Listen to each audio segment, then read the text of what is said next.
Assalamualaikum warahmatullahi wabarakatuh. Waalaikumsalam warahmatullahi wabarakatuh. Pertemuan lagi kita di podcast Bamaju Sapanderan Saputar Mawar 7. Hari ini apa nih Pak? Hari ini ada tema yang berbeda. Iya betul. Jadi hari ini kita mendatangkan mitra sekolah kita, khususnya dari Puskesmas Cempaka. Oke. Jadi dekat ini ya. betul. Jadi mereka ini adalah mitra-mitra kita yang biasanya mengurusi kesehatan, imunisasi. Nah, jadi seputar imunisasi hari ini kita akan bahas tuntas. Oke, kita bahas tuntas. Jadi tonton sampai akhir ya. Oke. Oke, kita kenalan dulu nih Pak. Betul. Oke, Jadi dari ibu yang sebelah sana dulu nih. Oke, dengan ibu siapa Bu? Ibu Ninu Herna Prahesti.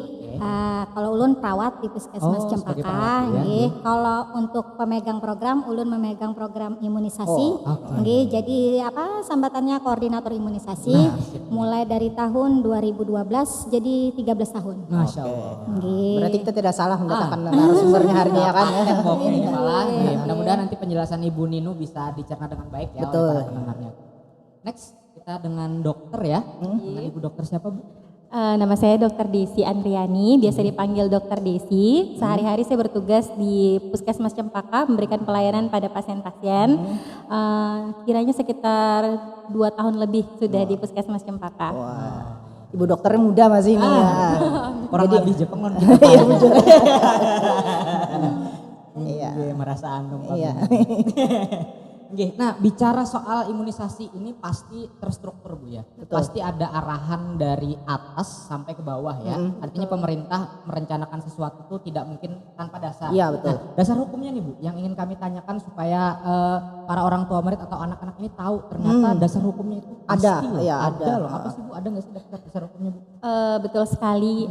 Untuk imunisasi sendiri kita tahu bahwa ini adalah program nasional yang diselenggarakan oleh pemerintah untuk memenuhi pelayanan kesehatan bagi masyarakat Indonesia, khususnya bagi bayi dan juga anak-anak sekolah.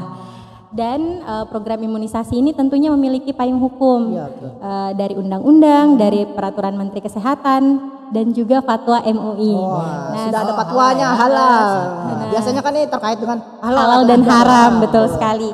Jadi kalau untuk undang-undang sebenarnya banyak, cuman mungkin ada beberapa yang perlu saya sebutkan. Yang pertama itu Undang-Undang Nomor 23 Tahun 2002. Di situ dijelaskan bahwa setiap anak itu berhak mendapatkan pelayanan kesehatan, jaminan sosial sesuai dengan kebutuhan baik fisik, mental, juga sosial dan spiritual. Di situ kita sudah dapat garis bawahnya pelayanan kesehatan. Iya. Jadi memang setiap anak Indonesia ini berhak mendapatkan hal tersebut. Nah, itu undang-undang yang pertama. Terus undang-undang yang kedua ada juga Undang-Undang Nomor 17 Tahun 2023 yang menjelaskan secara rinci mengenai endingnya ya Pak ya, tentang bahwa imunisasi itu bersifat wajib bagi bayi dan anak untuk mencegah penyakit, kecacatan, juga kematian. Jadi sebelum Iya. kita sakit kita antisipasi dulu ya Bu. Betul sekali, apalagi untuk penyakit-penyakit akibat dari penyakit yang dapat dicegah dengan imunisasi. Betul. Terus ada lagi dari Permenkes RI atau Peraturan Menteri Kesehatan Republik Indonesia. Itu kalau nggak salah ya, itu nomor 12 tahun 2017 yang menjelaskan bahwa mohon maaf tadi terbalik. Nah, kalau yang nomor 12 tahun 2017 yang tadi yang saya jelaskan, sedangkan yang Undang-Undang Nomor 17 tahun 2023 itu menjelaskan bahwa setiap bayi dan anak berhak memperoleh imunisasi, sehingga pihak keluarga, pemerintah pusat, pemerintah daerah dan juga masyarakat harus mendukung program imunisasi tersebut. Nah, kalau kita sering dengar nih, gencar banget nih petugas imunisasi ke sekolah-sekolah, Bapak Ibu, sebenarnya program imunisasi ini tidak perlu menunggu persetujuan orang tua tanpa informed consent karena payung hukum tadi. Karena undang-undang sudah ada ya Bu. Betul sekali.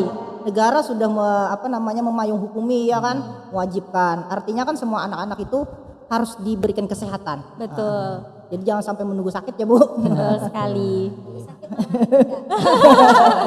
Iya. Benar. Sakit infonya tidak bisa Bu yang imunisasi. Iya, betul sekali. Nah, Oke, tadi dasar hukumnya ya Bu. Ini supaya pihak sekolah ataupun orang tua murid ini tahu jenis-jenis vaksin ataupun imunisasi yang diberikan untuk khususnya jenjang sekolah dasar ya Bu. Betul. Karena kan biasanya orang tua murid itu taunya ini sudah waktu bayi, waktu kecil sudah Selesai diimunisasi gitu, Pak, ya? ya.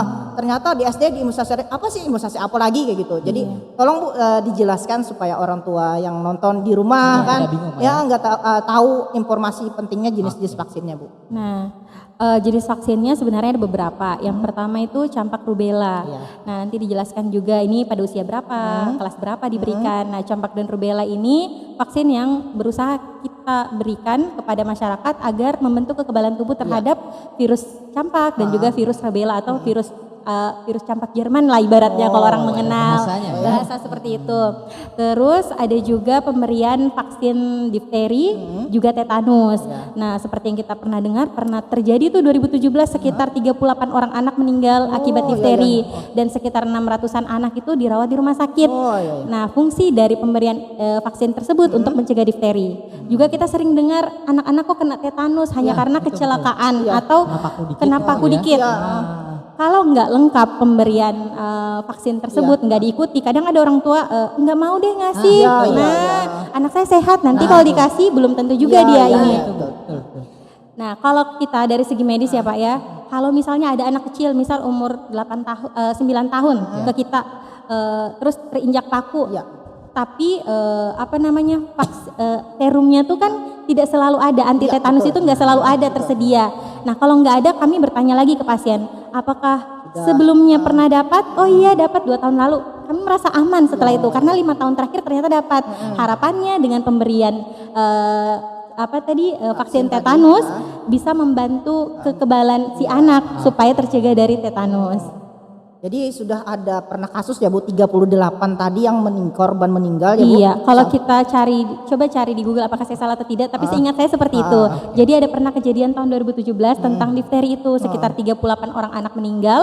Dari IDAI menyebutkan sekitar 600-an anak dia dirawat di rumah sakit dengan difteri. Biasanya Difteri ini kayak gimana sih? Kayak gejala awal atau ciri-ciri? Nah, sebenarnya untuk membedakan ini perlu pemeriksaan lanjutan. Cuman secara umum biasanya pasiennya itu batuk, terus biasanya ada demam, terus ada radang tenggorokan. Pada saat kita melihat radang tenggorokannya itu kadang ada plak putih. Nah, biasanya bukan plak di tenggorokan. Pada saat kita lakukan pemeriksaan, sebenarnya perlu pemeriksaan khusus, cuman gejala awal seperti itu. Nah, apa bahaya dari difteri ini? Nah, itu tadi bisa menyebabkan kematian. Parah ya betul. Dan Jadi penyakit itu sering sekali ya dialami anak batuk, pilek, Jadi samar-samar sakit rasanya. Apalagi kan sekarang kan makanan kan campuran, tidak sehat, Pak, ya. tidak sehat. Banyak makanan instan yang campurannya kita nggak tahu kan sekarang ini, makanya dengan jenis-jenis vaksin tadi, imunisasi tadi bisa mencegah ya Bu minimal ya kan kita. Dan ada satu lagi namanya vaksin HPV. Oh ya. Kenapa vaksin HPV ini diberikan kepada anak-anak?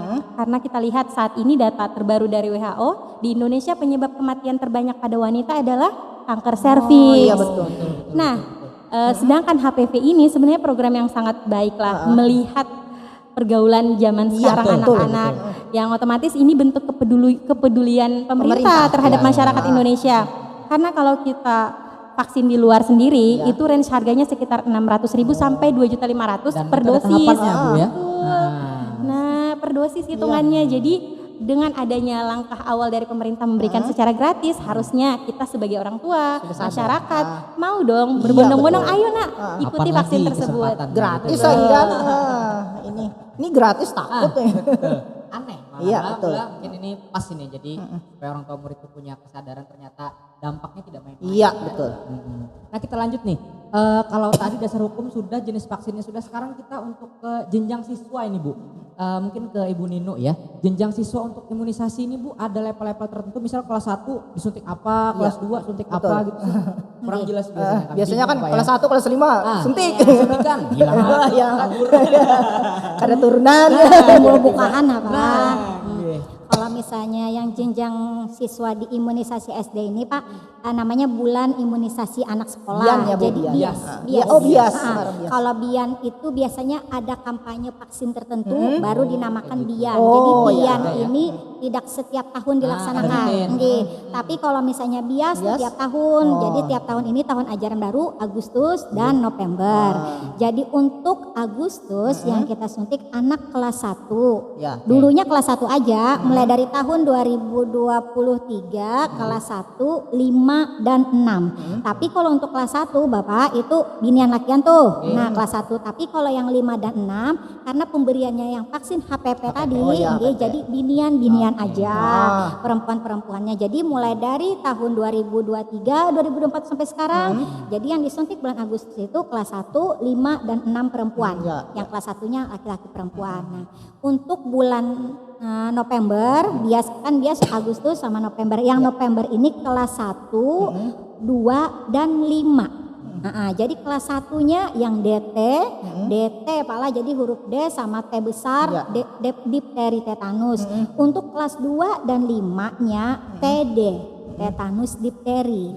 Jadi beda itu vaksinnya. Ada yang jadi kelas 1 campak rubella dan DT, kelas 2 dan 5 tetanus difteri, 5 dan 6 HPV. Kayak gitu untuk yang jenis-jenis jenjang-jenjangnya. Tapi ada juga misalnya pas yang bulan Agustus I-nya kada 4, di bulan November hendak 4 silahkan. Yang Agustus belum kami beri. Jadi ada namanya kayak itu imunisasi kejar. Ada yang dikejar. Jadi memang kalau anak ini memang masih umuran untuk imunisasi semuanya kita kejar. Jadi ada 2 kali pemberian. Waktunya itu bisa dibilang cukup fleksibel ya. Cukup dimudahkan. Kadang ada yang Agustus kami datang, sekalinya Oktober hanya datang, kami Agustus kadang 4, ayo. Tapi tolong diingati kami untuk yang ulangannya kena pian Oktober juga. Nah, datangnya bulan ini juga karena kami kada bisa mengingatnya nih tanggal-tanggalnya bulan-bulannya kayak itu. Nah, misal nih Bu, misal di Agustus itu ada anak murid yang sakit. Yang tadi kan kita sakit ternyata tidak bisa untuk imunisasi. Apakah mungkin 1 minggu setelahnya ketika dia sembuh dia bisa ke puskesmas Cempaka mungkin untuk menyusul gitu, apakah boleh? Jadi dipadahi pas kami datang nih, tolong ibu bapak yang haratan jaga itu di kelas, yang mana anak yang tidak diberi izin oleh orang tuanya imunisasi atau yang sakit tolong dikeluarkan. Karena yang kami suntik ini anak yang sehat. Tapi misalnya sudah sehat silahkan datang ke puskesmas Cempaka. Cuma membawa si anak aja lagi langsung ke ruang imunisasi. Tidak terbatas waktunya kapan sekalinya buahnya sembuh sebulan lagi silakan. Kada apa-apa. Ada mesti hari apa kayak itu belah.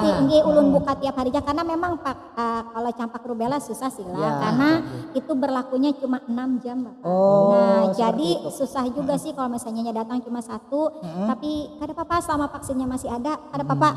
Silakan. Siap melayani siap aja apalagi kalau tetanus difteri untuk 10 anak makinnya bisa aja kami simpan lagi di suhu yang memang suhu untuk vaksin. Berarti tadi ada perbedaan pula antara bian dengan bias karena jadi kan kita semua ini dapat ilmu hari ini informasi kan. Kalau bian itu tadi apabila ada vaksin jenis yang baru ya Bu. Kalau bias itu rutinnya setiap tahun. Kemudian tadi ada dari jenjang Agustus sampai September lanjut ke Oktober ya Bu. November. November. Jadi untuk orang tua nih, intinya jangan takut. Apalagi nanti kan di bulan Agustus kita mau masuk di bulan Agustus kan akan ada imunisasi jenjang kelas 1 ya tadi sampai kelas 5. 5 dan 6. Karena manfaatnya itu sangat luar biasa. Luar biasa. Gratis. Nah, ini berbicara manfaat tadi kan Ibu dokter sudah menjelaskan nih manfaatnya. Tapi supaya lebih meyakinkan nih Bu buat para penonton orang tua di rumah supaya nggak ragu Bu. Biasanya kan diberitahukan besok ada imunisasi ini, tiba-tiba Bu ada banyak garing Bu. Anak ulun demam, ya itu Bu. Nah, jadi yang bisa mudah dicerna aja Bu, meyakinkan Bu. Manfaat dari vaksin imunisasi tadi apa sih Bu? Sebenarnya kalau manfaat imunisasi selaras dengan tujuan imunisasi tersebut. Nah, cuman yang perlu kita ingat sebagai orang tua, keluarga, bahwa kita punya beban moral lah untuk anak. Bagaimana cara kita bisa melindungi anak kita? Iya. Bukan hanya dari segi ekonomi dan lain-lain, tapi dari segi kesehatan. Nah, imunisasi ini programnya tuh gratis. Jadi saya rasa tidak ada alasan untuk tidak mengikuti. Nah, apalagi mungkin ada yang anti vaksin, mohon maaf. Nah, lewat Fatwa MUI kan sudah dijelaskan bahwa ini diperbolehkan sebagai bentuk ikhtiar kita untuk menjaga kesehatan. Betul sekali. Nah, untuk manfaatnya sendiri, imunisasi itu tidak terjadi saat itu juga langsung akan terlihat efeknya. Nah, tetapi itu seiring berjalannya waktu. 5 sampai 10 tahun lebih tepatnya kalau misalnya kita suntik saat ini langsung ke efeknya muncul saat ini, pelan-pelan dia akan muncul dan harapannya tentu saja akan seperti itu. Maksudnya adalah tidak secara langsung terlihat. Jadi tidak ibaratnya kita perawatan kecantikan suntikin ini langsung muncul hasilnya, enggak seperti itu. Enggak terlihat kasat mata, tapi sangat melindungi anak pian saat setelah imunisasi. Imunisasi ini adalah proses di mana kita membentuk kekebalan tubuh seseorang melalui pemberian vaksin, bisa melalui suntikan maupun oral. Nah, harapannya terjadi respon tubuh di mana lewat vaksin tersebut dia akan membentuk antibodi yang melindungi dia dari penyakit yang penyakit yang bisa dicegah dengan imunisasi tadi. Nah, kalaupun ternyata dengan vaksin tersebut tidak melindungi dia dengan penyakit tadi, gejala yang akan dirasakan oleh pasien ketika terkena penyakit tersebut akan lebih ringan dibanding tidak imunisasi sama sekali seperti itu. Karena ada proteknya duluan. Betul. Tapi insya Allah sejauh ini orang-orang yang imunisasi itu lebih anteng, lebih aman dari penyakit-penyakit tersebut. Justru pada saat ada yang kena penyakit yang dapat dicegah oleh imunisasi tadi, ketika kita tanya riwayat imunisasi lengkap tidak? Tidak. Apa aja? Oh, ini ternyata terlewatkan. Pantas anaknya kena dengan mudahnya di usia yang sangat kecil gitu. Jadi manfaatnya, memang ulun pribadi nih Bu, ulun termasuk orang yang gak imunisasi Bu. Belum lengkap. Iya belum lengkap. Jadi kalau ulun pribadi kan waktu SD imunisasi, cuman dari kecilnya karena faktor orang tua agak nggak percaya dengan imunisasi karena ada almarhum kakak itu ini apa namanya ada gejala bekas imunisasi lalu sakit lalu meninggal gitu. Jadi kita nggak tahu nih. Cuman kan makanya dari sini ulun mengangkat tema imunisasi ini supaya kita tidak seperti ulun. Ulun kalau sakit nih jujur kena apa itu langsung udah sakit. Jadi makanya ini para penonton ini di rumah contoh yang besar nih. Jadi ulun kalau misalkan ada yang kena flu ini langsung kena Bu. Terus ada misalkan kayak cuaca pergantian cuaca itu langsung antibodi ulun lemah, jadi perlu imbus kayak gitu. Imun yang apa namanya? Memang jadi apa namanya?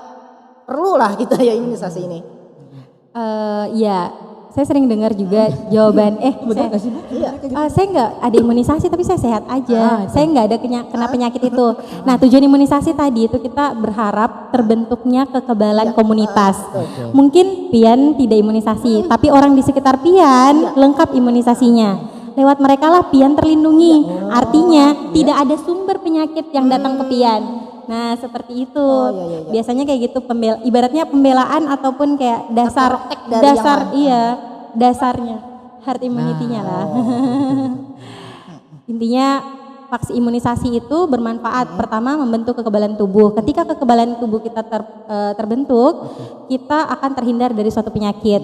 Ketika kita pun terkena penyakit tersebut, gejalanya tidak akan terlalu berat. Kalaupun kita terkena, tapi rata-rata tidak ya. Terus angka kematian akan menurun, kecacatan juga menurun. Nah, itu yang paling kita hindari gitu. Kalau ulun setuju nih pendapat ibu dokter nih kan kali ini kita setuju. Nah, ulun ini izin bertanya juga nih. Kebetulan kan ulun ini ketua RT di rumah. Nah, kebanyakan warga ulun tuh sedikit ya bisa dibilang menengah ke atas mungkin Bu ya. Jadi untuk posyandu tuh sering sepi Bu. Padahal di posyandu tuh kan sering pemberian vaksin, vitamin dan sebagainya. Nah, misal nih ada beberapa anak yang 1 tahun itu kan ada rutin Bu ya tiap bulan ada catatan di buku pink ya. Betul. Nah, kalau misalkan terlewat ada solusi gak sih? Misalkan ternyata anaknya umur 2 tahun bisa lah mengulangi dari tahun-tahun itu untuk melindungi. Kira-kira ada solusi gak Bu?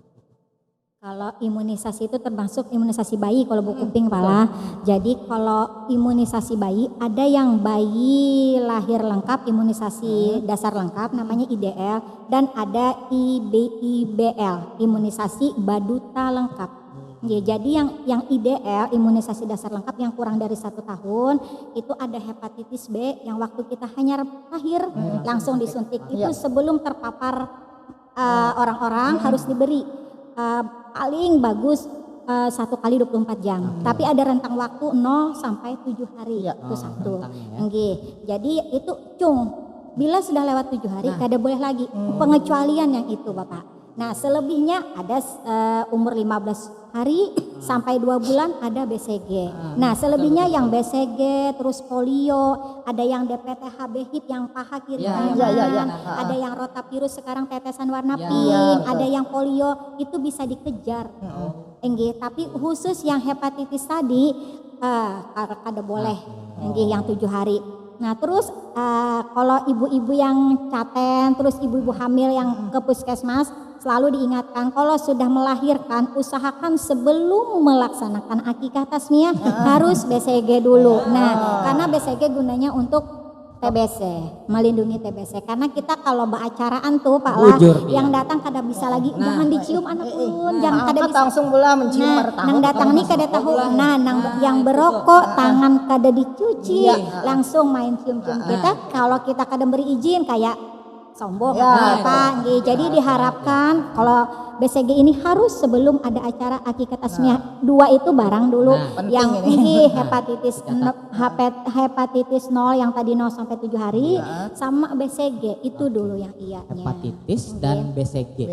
Harus di luar sebelum itu bisa Bu ya. Bisa kami kejar. Artinya nih kededa waktu terlambat kalaupun sudah lewat datangi puskesmas. Kami bisa mengejarkan, kami bisa mengejarkan kalau memang kasarnya hari ini kami kada buka tapi sekarang jarang sih kami. Kalau misalnya datang langsung kami suntik selama vaksinnya ada. Kalau misalnya kayak gini Bapak, kada ini lain harinya Pala, kami buka Senin dan Kamis. Syukur alhamdulillah mau beli. Kalau misalnya kada hilang lagi. Jadi biar aja silahkan datang kalau Bapak. Karena habis bisa aja minta lagi vaksinnya. Ada alasan lah. Ada alasan. Ya, Cempaka. Cari aja boleh, jangan minggu. Dan program pemerintah saya kan. Bagus nih pelayanan ini. Dulunya mungkin ada hari-harinya, free hari apapun selain libur bisa. Soalnya misalnya kada datangnya hari selain Senin Kamis pun misalnya Selasa Rabu itu kami ada posyandu Pak. Jadi habis dari yang kasarnya sisa vaksin yang tadi bekas bayi kan bisa kami pakai lagi tuh. Kada mau bajir jua Pak. Ngapain kita pelit-pelitakan ya ampun pemerintah jua. Kalau Pak, rokok mana loh? Bapak. Karena ada undang-undangnya tadi kan. Kasihan bayinya kalau itu luar biasa sekali ya. Prima layanan puskesmas Cempaka ini lah Bapak Ibu lagi. Nah sekarang ini yang sering menjadi pertanyaan orang tua murid ke guru. Pak, efek sampingnya ini apa aja Pak?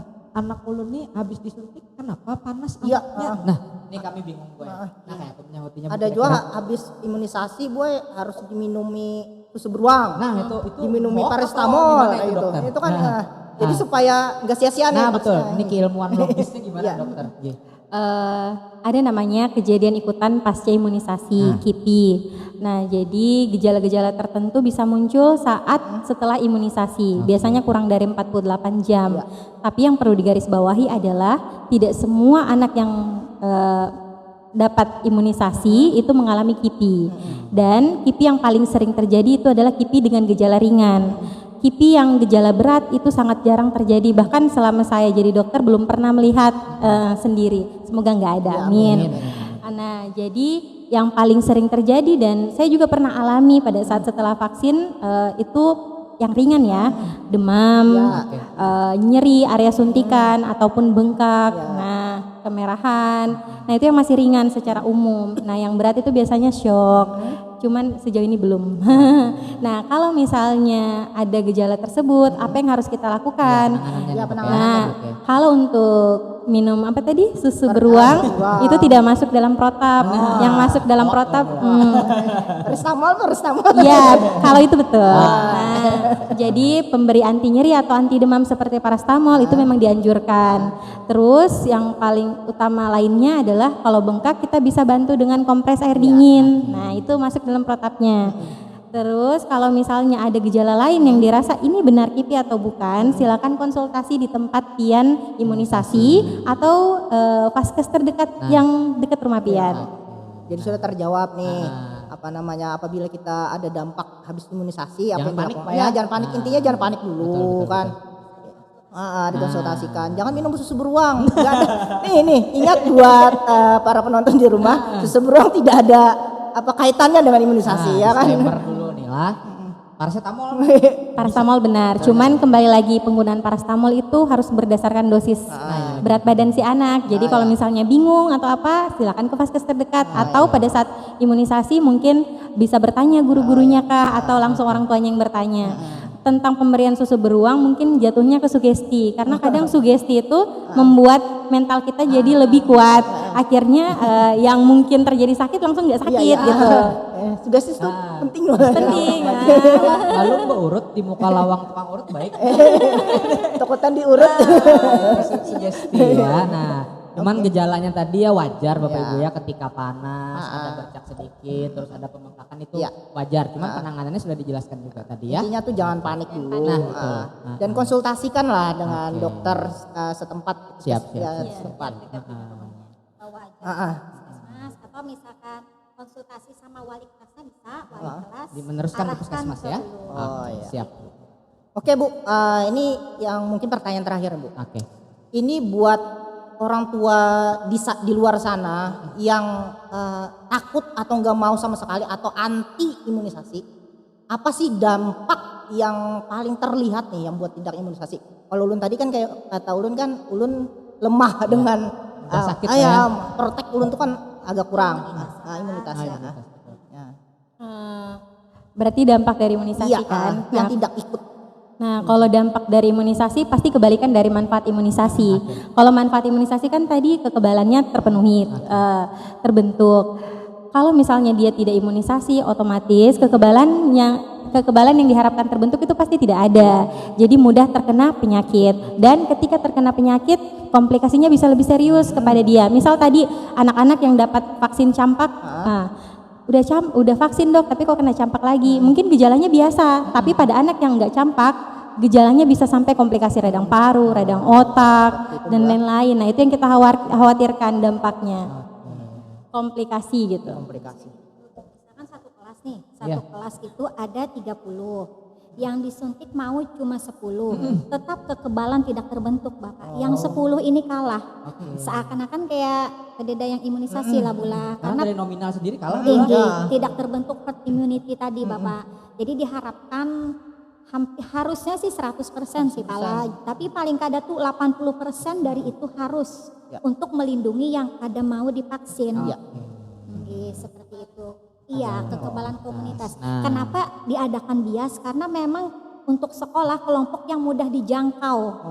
Dan kerumunan anak-anak kan di sekolah tiap harinya lebih banyak di sekolah, sisa waktu ada di rumah yang memang terpisah-pisah lagi tuh sama teman-teman. Jadi kenapa bias itu diadakan untuk sekolah? Berarti kita bisa lihat kesimpulan hari ini kan bahwa imunisasi itu yang pertama ada dasar hukumnya ya Pak Jardi. Ada undang-undangnya sudah, kemudian ada fatwa MUI-nya, peraturan menteri kesehatannya. Dan terakhir nih mungkin pesan-pesan ya untuk orang tua murid dan anak-anak nih dari dokter dan Ibu Nino terkait imunisasi. Silakan pesan-pesan. Apalagi bulan Agustus dekat ya. Satu minggu. Pesan Ibu. Bentuk kita mencintai keluarga kita adalah mengikuti program nasional. Itu yang pertama dulu, karena kita berada dalam satu negara yang di bawahnya itu ada aturan-aturan pemerintah. Terus yang kedua, imunisasi itu bukan hal yang buruk seperti stigma pada beberapa lingkaran masyarakat lah. Imunisasi ini justru melindungi kita, buah hati kita, bahkan keturunan-keturunan kita nantinya dari penyakit-penyakit yang membahayakan nyawanya. Jadi jika ada ya bentuk ikhtiar juga sesuai kata MUI, fatwa MUI. Jadi kalau misalnya ada imunisasi yang diselenggarakan di sekolah, silakan ikuti dan saya harapkan orang tua juga mendukung program ini. Nah, jangan terpengaruh. Ibaratnya sebelum kita mendengar kata-kata dari luar, kita dulu yang mengisi otak kita dengan mencari sumber yang tepat. Jangan sampai kalimat orang lain yang tanpa riset cuman dari mulut ke mulut itu yang bikin kita khawatir, takut, padahal itu tidak sepenuhnya benar. Kalau dari Bu Nino ada pesan-pesan ini Bu selaku pelaksana? Selaku pelaksana, kalau Ulun mengharapkan karena per puskesmas punya wilayah kerja, Pak, harapan Ulun semua semua SD yang berada di wilayah Cempaka tuh harusnya 100%. Jadi perlu dukungan dari pihak sekolah, dari orang tua murid. Mudah-mudahan dengan ada tanya jawab kayak gini, bisa mengolah data kita 100% untuk capaian puskesmas Cempaka. Yakin Bu? Untuk 100% untuk 100%. Nanti kami pun dari pihak sekolah nantinya akan menyampaikan berita ini Bu ya. Mohon izin mungkin kami akan share link YouTube-nya ke beberapa sekolah yang ada di deretan sini supaya mereka juga tahu bahwa percakapan kita terkait imunisasi ini penting. Ada dasar hukum dan kapanpun bisa puskesmas terbuka ya. Jadi dan ada target yang ingin dipenuhi tadi Bu ya. Karena ini kan bukan hanya tentang sebatas imunisasi. Betul. Tapi tentang kehidupan kelangsungan manusia kan. Betul kata Ibu Dokter tadi lah. Iya. Banyak ini Bu ya. Jangan sampai kita justru menjadi orang yang menghambat kemajuan itu ya. Oke Pak Fajar, gak terasa nih kita tadi ngobrolnya asik banget kan. Asik kan. Karena yang kita bahas hari ini sangat-sangat bermanfaat. Dan kita alami setiap tahun ya. Semoga tadi kata Ibu Nino, kata Ibu dokter tadi 100% lah imunisasi kita khususnya di Mawar 7 ya untuk bulan Bias tahun ini ya. Kami mengucapkan terima kasih banyak kepada Dokter Desi dan juga Ibu Nino dari Puskesmas Cempaka dan Kepala Puskesmas yang sudah mengizinkan beliau hadir di sini. Terima kasih banyak dan untuk tim kameramen di belakang dan juga pihak sekolah yang sudah mendukung Pak Apria, kita ucapkan terima kasih banyak dan semoga podcast ini bisa menjadi sesuatu yang membuka pikiran orang tua murid yang baku dengan aturan imunisasi Pak ya.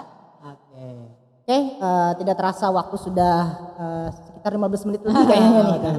Sekian dari kita undur diri dulu dari podcast Bamaju, Bapanderan Saputar Mawar 7. Assalamualaikum warahmatullahi wabarakatuh.